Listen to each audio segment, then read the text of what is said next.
Hi, welcome to Shri Views. You might have a few questions in your mind looking at me like this. Why am I standing? Why do I have my hair in a ponytail? And why am I wearing a suit? Well, one, because I felt like it. Two, because I can. And three, because this year really hasn't given me any reason to wear a suit, so I decided to make one. This is a video about my fascination with suits.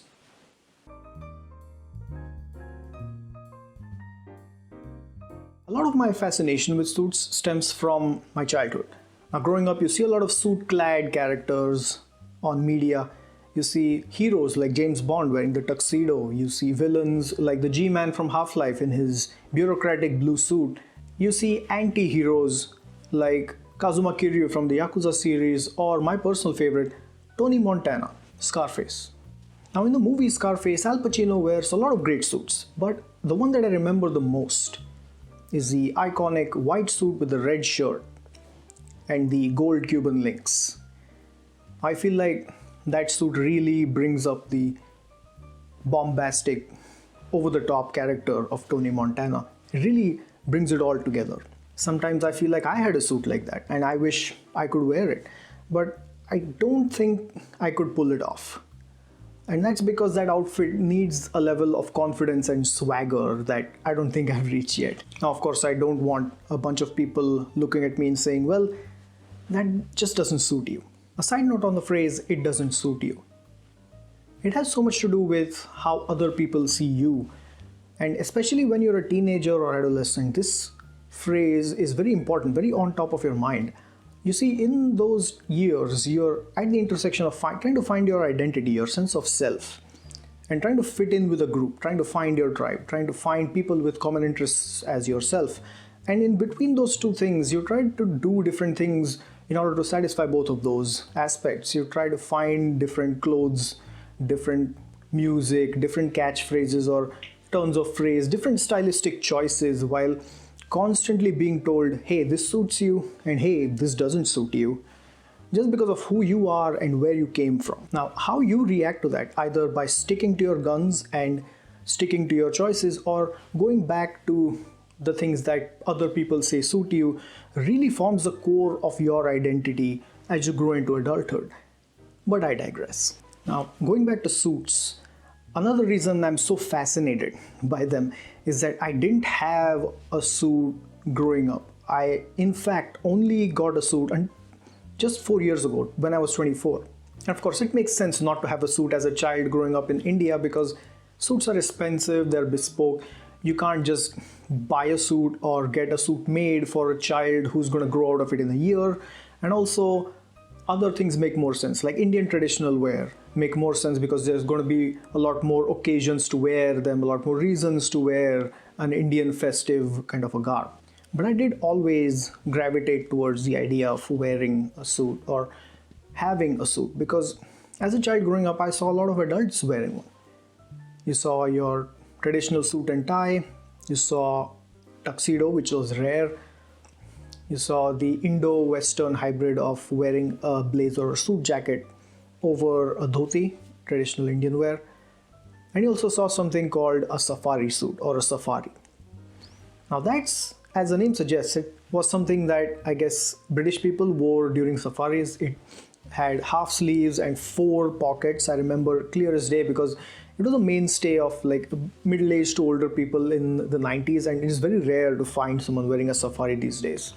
I think I've only seen old people or political figures wearing safari suits, and I'm always curious about where it came from and when this trend will come back. But I did have some close shaves with getting to wear a suit sometimes. I remember I was picked to play the role of Abraham Lincoln in a school play once, and I was really excited because I thought I'd get to wear the Abraham Lincoln costume, which in my eyes was the 3-piece suit. Unfortunately for me, the costume rental place where I lived only had a stagecoach driver costume made of nylon or polyester, which was a few sizes too big for me. But they did have a top hat, so with that and a fake beard that they put on me, I made for a passable Abraham Lincoln. The suit would have to wait. Now, not having a suit doesn't matter in the grand scheme of things.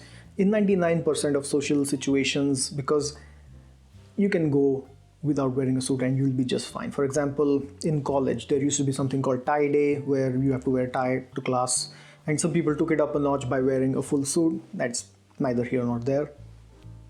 However, I do remember one instance where not having a suit almost got me into a very awkward situation.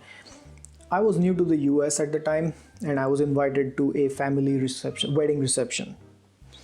And now when I think wedding reception, I think of Indian wedding receptions. That was my frame of reference. So I had packed a traditional Indian wear, and it was an Indian family, so I thought I'd be fine with it. But then my cousin was gracious enough to tell me, hey, this doesn't fly here. Reception means you're supposed to wear a suit and tie. That's nothing doing. You can't wear an Indian dress, and that's just not going to fly. So with a little bit of help from him, I managed to stitch together an outfit using some of his clothes and some other things, and I managed to avoid an awkward situation at that event. And that was, at 24 years of age, the first time I'd ever worn a suit. It wasn't my suit, but I felt great wearing it. After that near embarrassment, I had enough justification to wear a suit. Before then, every time I talked about getting a suit made, my parents always shot it down by saying, hey, when are you ever going to wear that? You don't need one yet. But now that I had a story, that was enough to push them over the edge, and at the age of 24, I finally got a suit made for myself. Now you might ask, why is this relatively innocuous event worthy of its own video? The main reason for me is that the reality of wearing and owning your own suit matches all the expectations that I had growing up. A suit is one of those pieces of clothing that brings out the feel-good factor just by virtue of how good it looks on you. The design of the suit, the padded shoulder sections, the tapered sides, is in general made to mimic the ideal, socially desirable male physique, this shape that everybody thinks about, and that enhances how the wearer looks and feels. Speaking of made well, right? This suit was tailored to my measurements, and that's the first time I had ever had anything tailored to me personally. I had always bought from shops and mass-produced things that were altered here or there, more or less, but I never had something that was tailor-made to my measurements and that fit perfectly when I wore it. That whole experience, starting from picking the fabric, you pick the design, then you get your measurements. That whole process is just so great. See, even thinking about that experience brings a smile to my face, because everything about it, from the joy of wearing something that fits you perfectly to looking at the mirror and seeing yourself look so great, and then getting compliments from other people, and finally being able to experience something that you've just dreamt about for years growing up. It's a confluence of a bunch of great emotions every single time. And that right there is at the heart of everything. You see, everyone talks about wanting to go back to childhood, where you didn't have any responsibilities and life was easier, and adulthood is just not worth it. But I like thinking about it from the opposite perspective. The one about how adulthood increases the amount of agency that you have in this world and allows you to experience things that you had never experienced before. And having those experiences live up to the expectations that you'd have. So a relatively small deal, an article of clothing, but it signifies so much to me. An exercise in delayed gratification. All those years of never being able to don a suit made the joy of finally having one so much sweeter. Now, if you've watched the video up until this point, thank you so much for watching. Let me know in the comments about something in your life that fascinates you, like suits fascinate me. Like this video if you liked it. Share it with people if you think they'd like it. And remember, comfort is a prison you'll walk right into. I'll see you next time.